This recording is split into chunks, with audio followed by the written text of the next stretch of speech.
soy Paulina Muñoz. Hola, soy Verónica Trejo. Y el día de hoy vamos a hablar acerca de un tema, la verdad, bastante interesante. Y es la historia del perro. Nos acompaña también Niña, como podéis observar, y Maya, que ha venido a visitarnos ahora mismo. Antes se creía que la vida del perro en nuestra historia surgía hace 14.000 años. Ahora se ha comprobado que es muchísimo más antigua y se remonta a los 30.000, 40.000 años aproximadamente. Se creía que provenía del zorro o de los lobos o de los chacales, pero estudios de ADN han demostrado que es del lobo, proviene del lobo el perro. Se cree que la unión surgió en una época donde hacía mucho frío y el alimento escaseaba. Entonces esto hizo que los lobos se acercaran a las comunidades humanas en busca de alimento. Y bueno, empezaban a comer obviamente los restos que dejaban los humanos, pero luego empezaban a ver que era como se favorecieron los unos de los otros. Exacto. Los lobos se alimentaban de los restos de la comida de los humanos y los humanos se veían protegidos, claro, porque al haber lobos en sus comunas, en sus colonias, alejaban a otros depredadores. Entonces ahí surge la domesticación. Ahí empieza pues la domesticación. Ahí empieza la domesticación. Luego el lobo va evolucionando y se van ciertos especímenes de las manadas de los lobos que se van haciendo más dóciles, y esos especímenes que se vuelven más dóciles se acoplan a los asentamientos humanos. Entonces eso iba haciendo que obviamente cada vez el lobo fuera más y más dócil y que se fuera haciendo más al ser humano. Vamos a hablar acerca de las diferentes culturas y cómo es que jugaron un papel en ellas. Y empezamos por Egipto, que es la que realmente domesticó al perro más antiguamente. Boca de un concierto con su juguete. Claro. Egipto fue la primera en domesticar al perro y eran muy importantes para ellos, como lo vemos en murales, en esculturas, ya que se utilizaban para muchas cosas, como para la caza, para el pastoreo, para la guardia, y de hecho los perros eran embalsamados y enterrados junto con sus dueños. Oh, pobrecitos. En Grecia, por ejemplo, el perro tenía un origen divino, se le otorgaban poderes divinos. Era una figura creada por el dios Hefestos. Se recuerda en la historia de Grecia Cerbero, que era un perro de 3 cabezas que controlaba la entrada del inframundo. En Roma, los perros eran utilizados como guardianes de casas y de rebaños, se utilizaban en el pastoreo. Es la primera vez que se habla del perro como un integrante de la familia. En la cultura, la mexicana, existe el perro Xoloscuincle, que de hecho todavía existen en la actualidad, que es un perro pelón. Este perro se creía que era el que guiaba a las almas al inframundo. También se creía que había sido creado por Dios para proteger a los vivos. Entonces su nombre viene de la palabra Xolotl, que significa Dios, y Squinkly, que significa perro.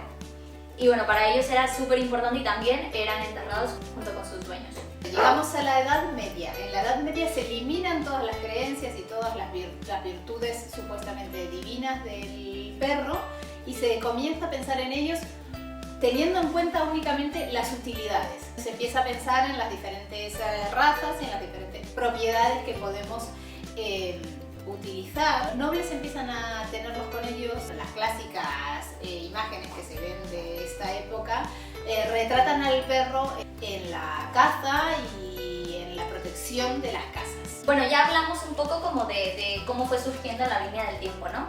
Existen las diferentes utilidades que se le fue dando al perro y vamos a hablar un poco de ellas, que también es algo súper interesante. En aquellas épocas donde la evolución del hombre era el dominio de las tierras, se empezó a utilizar a los perros en el combate.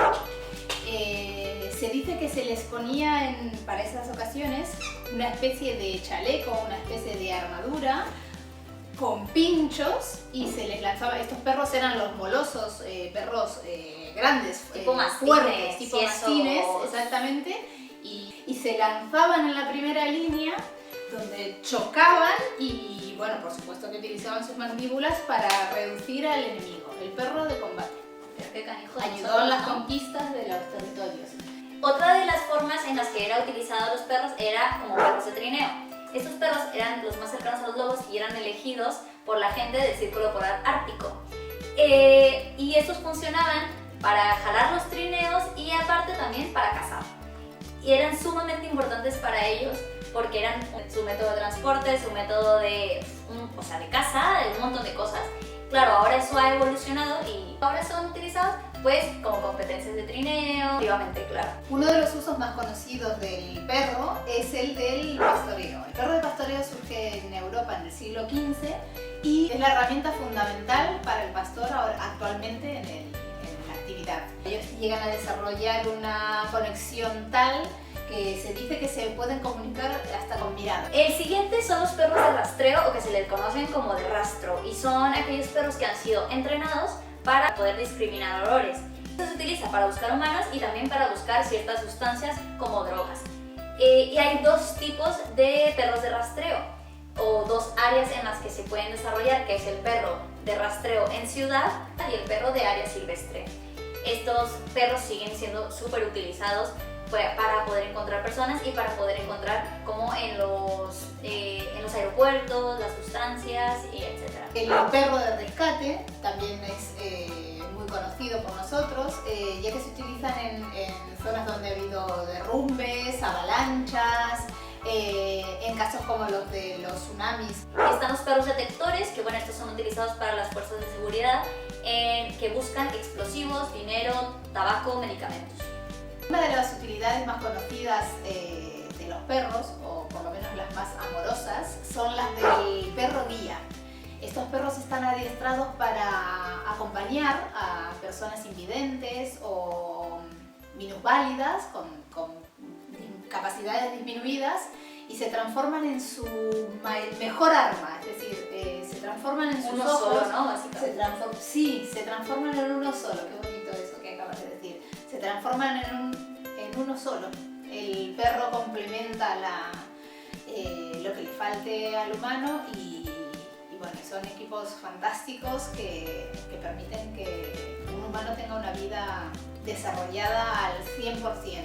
También existe el perro de terapia, que también es un perro muy amoroso, ¿no? Porque son utilizados sobre todo pues para eso, para realizar tareas de rehabilitación, por ejemplo, y entonces ellos son vigilados por un terapeuta certificado y ayudan a la rehabilitación de ciertas personas. Un uso muy interesante que se le ha dado al perro a lo largo de la historia es la del perro astronauta. La perro astronauta más conocida en el mundo es la famosa Laika, que fue enviada por astronautas rusos al espacio en el Sputnik 2. Y a lo largo de la historia se han vuelto a utilizar los perros en los primeros vuelos para comprobar la posibilidad de sobrevivir a estos viajes al espacio. Así que nos han ayudado también en la exploración del espacio exterior. Lo cierto es que verdaderamente no sería igual nuestra vida si no hubiéramos tenido a estas cosas en nuestras vidas. Han sido un apoyo y una compañía impresionante dentro, no solamente como nosotros, que son perros de casa, sino de muchos modos. Sí, yo creo que también la utilidad ha dado un vuelco y pasó de ser una herramienta a ser familia. Cualquier duda, cualquier cosa, coméntenos, algo que les haya parecido interesante, déjenlo por ahí y denos likes, suscríbanse y visítenos y les damos un beso y esto es Vida de Perro.